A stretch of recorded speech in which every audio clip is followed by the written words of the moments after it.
이제 현실화된 이준석 리스크. 이제 윤석열의 결단이 일단 필요하다고 생각이 듭니다.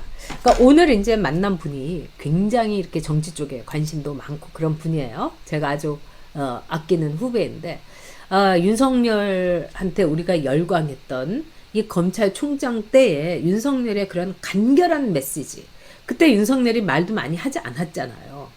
뭐 문장 한두 마디. 그런데 우리를 위로해주고 우리를 열광을 시켰는데, 그런 메시지 관리 같은 것도 필요하고, 그래서 저는 뭐 되도록 그 캠프에 대해서 많은 분들이 말을 하지만 거기 있는 분들도 굉장히 열심히 하고 있으니까는 나름대로 뭐 뭐라고는 하고 싶진 않았는데, 이 메시지 관리라든가 후보의 이 말하는 방식, 또 그거를 언론에 뿌리는 방식, 이거는 좀 더 정교하게 해야 되고 또 심플하게 할 필요가 있습니다.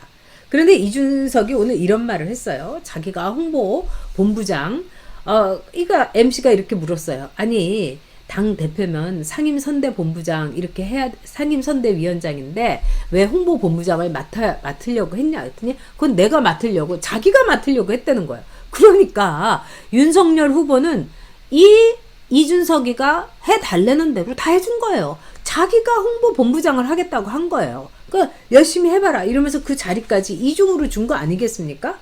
그런데 이준석이가 지금 하고 있는 거는 나의 홍보인 거죠. 지금 여기에서 이준석 리스크를 딱 한마디로 정리하면은, 여러분, 이준석 정치를 하는 게 리스크인 거예요. 지금 윤석열 후보를 돋보여주고 윤석열 후보를 앞세워가지고 지금 대통령 후보는 윤석열이잖아요. 후보 한 명에게 모든 초점이 가게 해야 되는 거예요. 그게 대선을 치르는 방법입니다. 그래서 정말 후보가 뭐 예를 들어서 감색 양복을 입었다 하면은 주변 사람들은 감색 양복을 안 입어요, 여러분. 예를 들면은 뭐 밤색 양복을 입는다든지 검은색 양복을 입는다든지 이래서 정말 후보가 입는 색깔하고도 차별화시켜주는 거예요. 왜? only one인 거예요. 우리도 그렇지 않습니까? 지금 윤석열 only 윤석열인 거예요. 그런데 이 이준석이라는 애는 자기 정치를 하는 거예요. 내가 대선에 나온 거나 마찬가지고, 내가 당대표로서 이준석 당대표가 윤석열을 데리고 대선 캠페인을 한다. 이게 바로 이준석의 프로젝트, 이준석의 야무진 포부인 거예요.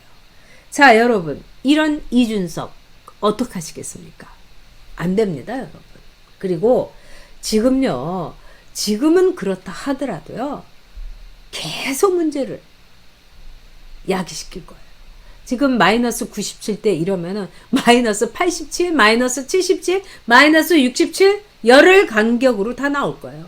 그러면서 또 이런 말을 해요. 자기가 방송 같은데 이렇게 뛰면서 인터뷰나 하고 뭐 이러면 너무 쉽지만 자기가 홍보 문제도 생각하고 고생하면서 후보를 위해서 해주겠다는데 왜 내 마음대로 못하게 해? 이거인 거예요. 자, 오징어 게임에서 자기 가면 딱 벗고 이준석이 빵 하고 나타나는 이런 식의 홍보를 그 윤석열 캠프에 있는 사람들이 그 속셈, 그 빤한 얕은 수 다 알 건데 그걸 그대로 볼 수 있겠습니까? 그 문제를 지적을 한 건데, 이준석이가 그래? 나 못하게? 그러면 나 그야말로 깽판 칠 거야. 이러면서 지금 깽판 1, 2, 3, 깽판 3데이를 지금 치고 있는 거예요. 와, 이거는 저는 윤석열 후보가 김종인에 대해서는 결단을 내린 것 같습니다. 그런데 이준석에 대해서도 빨리 결단을 내려야 됩니다. 그래서 딱 후보의 생각을 얘기를 해야 됩니다. 그러고 나면 여러분 일사천리예요. 원래 대선 후보는 그렇게 강렬한 겁니다. 그렇게 빛이 나는 겁니다. 자, 그러면 이게 왜 꼭 그 이준석을 갖고 우리가 반드시 결단을 해야 되느냐. 여러분, 이게 이준석이가요, 한두 달 전에 한 말입니다. 이거 여러분들 한번 읽어보시기 바랍니다. 제가 읽어드릴게요. 이준석 말하길. 여러 가지 상황을 살펴보면 후보가 예민하지, 이거 웃잖아요. 대표가 예민하지 않다. 저는, 그러니까 후보가 예민하지 대표가 예민하지 않다 이겁니다. 그러면서 저는 37살에 당 대표가 됐고, 네, 우리 당 후보 중 누구든 대통령이 되면 저는 그 누구도 범접할 수 없는 정치적인 영향력을 갖게 된다. 그러니까 자기는 그 누구도 범접할 수 없는 정치적인 영향력을 갖게 된다는 거예요. 누구나 대통령이 되면. 윤석열도 좋고 홍준표도 좋고 유승민이면 더욱 땡큐고. 그러니까 여기서 중요한 거는 누구도 범접할 수 없는 정치적인 영향력을 가지게 된다. 대선 주자 1위 후보가 망하길 기원한다는 것이 말이 되는가? 이런 말을 이해가 했었어요. 그러면서 오늘 JTBC 인터뷰에 나와서 실패한 후보는 나는 도울 생각이 없다. 이렇게 얘기를 한 거예요. 와, 진짜 무서운 애입니다. 그리고 정신이 왔다 갔다 하는 애고요. 네. 그것뿐만이 아닙니다. 또 지금 이준석의 경우는 2030이 다 나 때문에 윤 후보를 지지한다. 그래서 2030이 마구마구 이제 떨어져 나가고 있다. 뭐 이런 짓거리를 막 하고 있어요.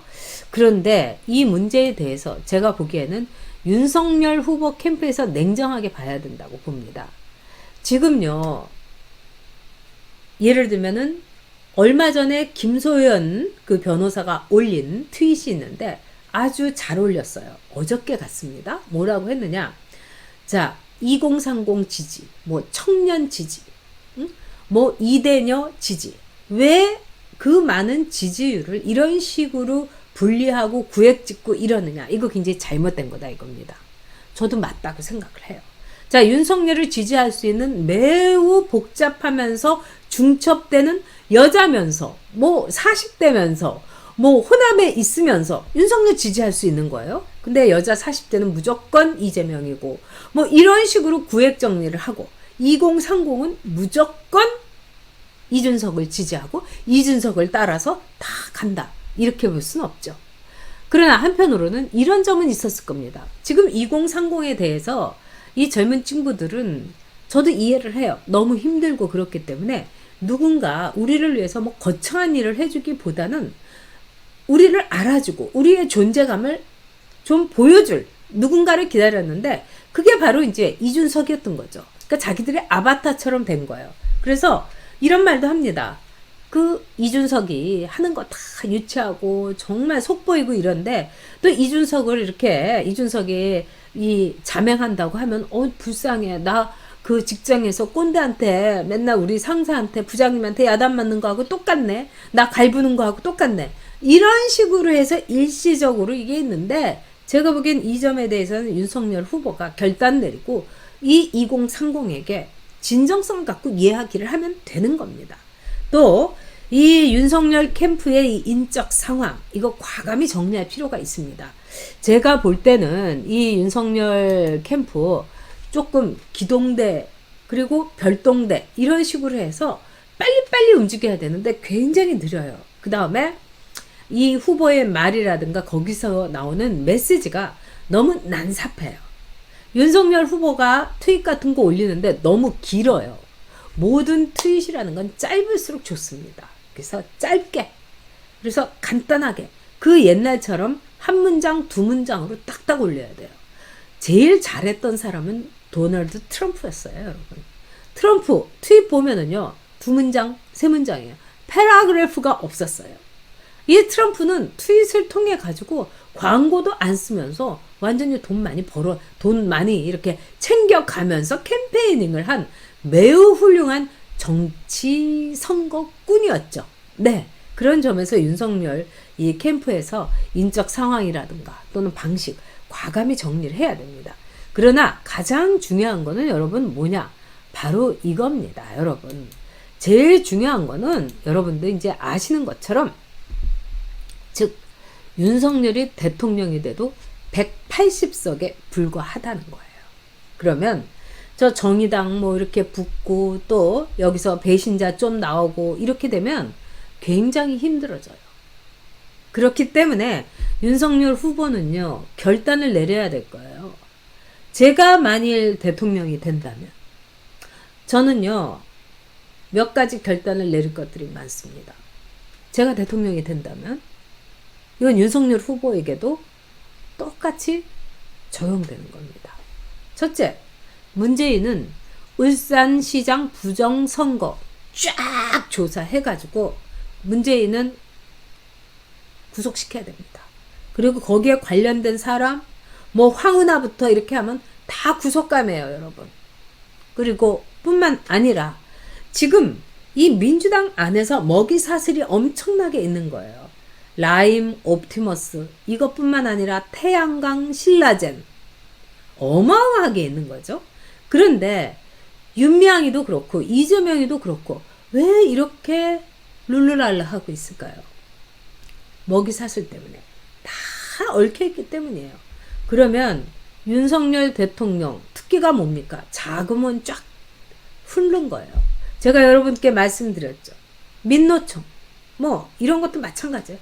쫙 훑으면 제가 보기에는 국회의원들요 30명에서 50명 정도는 다 걸립니다, 여러분. 다 걸려요. 그러면 30명, 50명 빨리빨리 속전속결로 해가지고요. 선거법 위반부터 시작을 해갖고 뇌물 받고 뭐 이렇게 하고 나서 보궐선거 쫙쫙 치르면 됩니다, 여러분. 2024년까지 기다려서는 안 되겠죠. 그리고 국민의힘의 이 내부에 굉장히 많은 개혁, 물갈이 필요합니다. 여러분, 개혁이나 물갈이는 뭐냐? 딱 하나예요. 사람 바꾸는 게 개혁이고 물갈이인 거예요. 그래서 윤석열 후보가 지금 이 이준석한테요 끝까지 이렇게 끌려다니고 정말 할아버지 이렇게 머리 이렇게 수염 이렇게 잡아당기는 손자는 귀엽기는 하지. 지금 뭐 37살로 뭐 범접할 수 없는 권력을 꿈꾸는 이 가당치도 않은, 그러면서 당무 보이콧을 하고 그 다음에 나는 윤석열의 부하가 아니다. 그런데 선대위에서는 내 의무를 다하겠다. 이렇게 왔다 갔다 하는, 이거는 해당 행위자예요. 결심해야 됩니다, 여러분. 해당 행위자에 대해서 확실하게 결심해야 돼요. 네, 우리 노남훈님께서요, 지식백과라는 70만 게임 유튜버가 윤석열 후보 인터뷰 준비 중인데, 여기서 좋은 모습을 보여주면 2030은 화끈하게 지지해 줄 겁니다. 근데 국힘 꼰대들이 게임계에 대해서 얼마나 알지 걱정됩니다. 네, 이 노나무님의 말씀 저 굉장히 의미 있게 받아들여야 된다고 생각해요. 저도 이렇게 전 게임을 한 번도 해본 적이 없어요. 그리고 뭐 이 여성들이 게임 많이 하시는 분도 저도 알긴 아는데, 저는 이제 그래서 저도 게임에 대해서 약간 잘못된 생각을 가진 적이 있었어요. 그런데 게임 업계에 계시는 분들하고 또 이제 제 후배들한테 들어보니까 이건 또 하나의 세상인 거예요. 그래서 게임이 반드시 애들을 뭐 이 폭력적으로 만들고 이러는 것이 아니라 또 그들의 세계인 겁니다. 그래서 윤석열 후보가 꼭 저는 그렇게 해서 2030들하고 같이 갔으면 좋겠어요. 또 우리 제니방님께서요, 저 준석이 달래러 제주도 가시면 윤석열 후보에 대해서 다시 생각하겠습니다. 아, 그럴 리 없다고 저는 생각합니다. 그래서는 안 됩니다. 네. 그 다음에 햇살님께서요, 네, 슈퍼챗으로 성원해 주셨습니다. 햇살님 감사합니다. 네. 아, 그리고, 네, 초우님께서도요, 애국의 초록물결 함께 해 주셨어요. 자, 여러분들께서 지금, 우리 해피카나님께서 또, 아까 해 주신 거군요. 네. 지금 이렇게 보니까, 해피카나님 감사드리고요. 감사의 말씀을 제가, 못 드렸습니다. 네. 지금 보면은요, 이 윤석열 후보와 이 이준석의 문제는 빨리 해결을 해야 됩니다. 지금 이준석은 골물대로 골마 터져 가지고 수술대에 누워 있는 환자예요.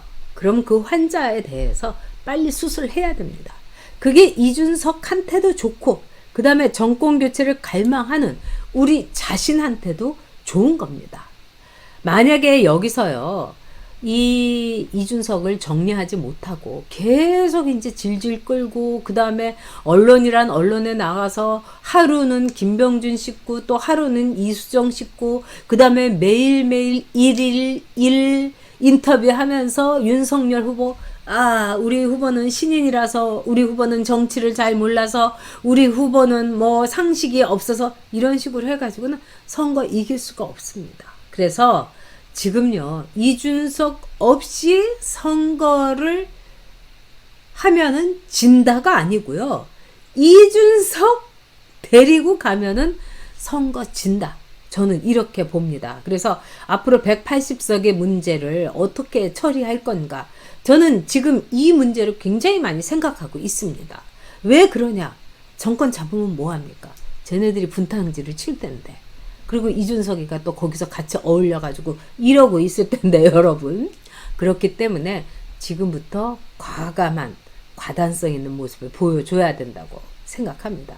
실제로 여러분 이거 보세요. 지금요, SBS 기자가 올린 건데, 현재 이준석 사태에 민주당은 아주 좋아한다. 네, 너무너무 좋아한다는 거예요. 네, 준스톤 왜 장제원 지역구에 등장했나, 이게 김태훈의 정치쇼에 나와서 한 말인데, 민주당은 너무너무 좋아한다. 중2병 얘기도 나온다. 당대표가 사실상 당무를 거부하고 있다. 파업 상태로 선거운동도 안 하고 있다. 너무너무 좋다고 한다. 이걸 계기로 지지율 올라갈 거 기대하고 있다. 이게 뭡니까, 여러분? 당대표가 윤석열 지지율 떨어뜨리기를 당무로 하고 있는 셈입니다. 자, 현실화된 이준석 리스크, 윤석열이 결단해야 된다. 우리는 이미 결단했습니다.